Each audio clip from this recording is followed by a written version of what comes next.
Hello, আসসালামু আলাইকুম। কেমন আছেন সবাই? সবাইকে ঈদ মোবারক। আমি তো সবসময় সবকিছুতেই দেরি করি। এই যে ঈদ চলে গেছে কালকে আর ভিডিও দিচ্ছি আজকে। যাই হোক, ভিডিও তো ভিডিও, সে আজকের হোক আর কালকের হোক দিলেই হলো। যাই হোক, সকাল সকাল চলে আসি আমাদের জাইদের বাসার এদিকে। আমাদের আজকে সকাল সকালে কোরবানি দিবে, যার কারণে তো বাসার সবাই সব কাজকর্ম সেরে নিয়ে চলে আসে এইদিকে। আর এইদিকে তো আমার হাজবেন্ড লাঠি নিয়ে দাঁড়িয়ে আছে গরুকে তাড়ানোর জন্য। আর এরপরে ওর আমি হাত থেকে লাঠিটা নিয়ে একটু আমিও ঢং করছিলাম যে দেখি কেমন লাগে। লাঠিটা কিন্তু দেখতে অনেক সুন্দর ছিল। এরপরে আমি হাতেও লাঠিটা দিয়ে বলছিলাম, তোমাকে তো একদম দারোয়ানের মতো দেখা যাচ্ছে, ভবিষ্যতে কিন্তু তুমি দারোয়ান হলে অনেক ভালো দেখা যাবে। আর ও যে কি বকবক করছিল ওই জানে। যাই হোক, এরপরে গরু কোরবানি দেওয়ার জন্য প্রস্তুতি নিচ্ছিল। আর এটা দেখে তো আমার আস্তে আস্তে ভীষণ মন খারাপ হয়ে যায়। আর এতটা পরিমাণ মায়া হচ্ছিল ওর জন্য, কিন্তু এটা আর কি করার, যেটা নিয়ম তো নিয়মই, সবকিছু এভাবেই নিয়ম ভাবে চলতে হয়।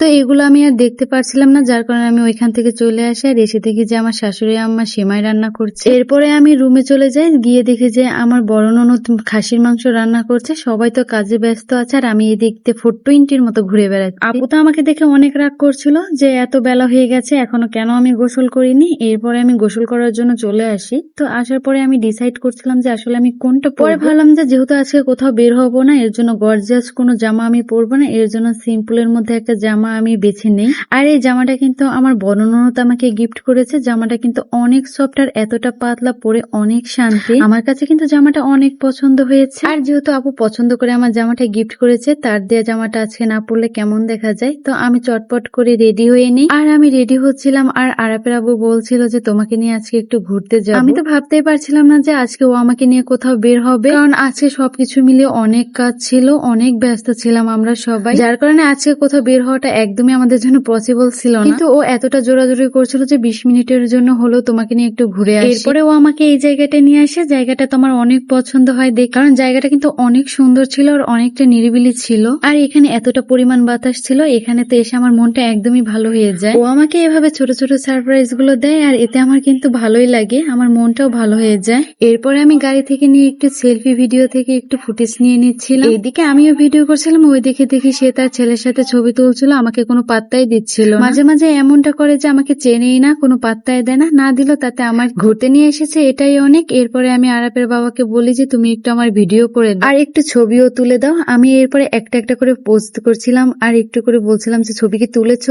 আমি তো বুঝতেই পারছিলাম না যে ও আমার ভিডিও করছে, আমি তো তিরিং বিরিং করে শুধু নিচেই যাচ্ছিলাম। কি পরিমাণ দুষ্ট হলে আমার সাথে এই কাজটা করতে পারে তাহলে একবার ভাব। আমি ছবি তোলার জন্য তো এক একটা পোস্ট নিয়ে যাচ্ছিলাম, কিন্তু পরে দেখি যে যখন আমি এডিট করতে যাব তখন দেখি যে ও আমাকে একটাও ছবি তোলেনি, সবগুলোই আমার ভিডিও করে রেখেছে। এর জন্য আপনার ভাইয়ার কি পানিশমেন্ট দেওয়া যায় সবাই একটু কমেন্ট করে জানাবে। যাই হোক, এরপরে আমরা বাসার দিকে চলে আসি, কারণ হাতে একদমই সময় ছিল না, কারণ বাসায় অনেক কাজের চাপ ছিল। এর জন্য আমরা তাড়াহুড়া করে চলে আসি। আর আসার পথে দেখছিলাম যে আমাদের কোরবানির মাংস এখনো কাটা হচ্ছে। পরে আমি ওকে বলি যে আমাকে ওইখানে নিয়ে চলো, আর আমি ওইদিকে চলে আসি। আস্তে আস্তে দেখি যে মহিলাগুলো সব চলে গেছে। আসলে যেসব মহিলাগুলো দেখা যাচ্ছিল ওগুলো হচ্ছে মাংস নিতে আসছিল, কিন্তু মাংস এখনো কাটা হয়নি দেখে ওনারা চলে যায়। আর এইভাবে কিন্তু ঈদের দিনে সবাই মিলে একসাথে মাংস কাটতেও অনেক মজা, সবাই কি সুন্দর আনন্দ করছে। যাই হোক, এরপরে রাতে আমরা মাংস রান্না শুরু করে দিই। মাংসটা যদিও আমি রান্না করিনি, আমার শাশুড়ি আম্মা রান্না করে। পরে উনি অন্য একটা কাজে চলে যায় আর আমাকে বলে যে একটু নাড়াচাড়া করতে, আর আমি এর জন্য শুধু একটু বসে নাড়াচাড়াই করছিলাম, তাছাড়া কিছু না। আজকের রান্নাগুলো কিন্তু সব মোটগুলো আমার শাশুড়ি আম্মাই করেছে, কারণ আমার শাশুড়ি মায়ের হাতের গরুর মাংস রান্না কিন্তু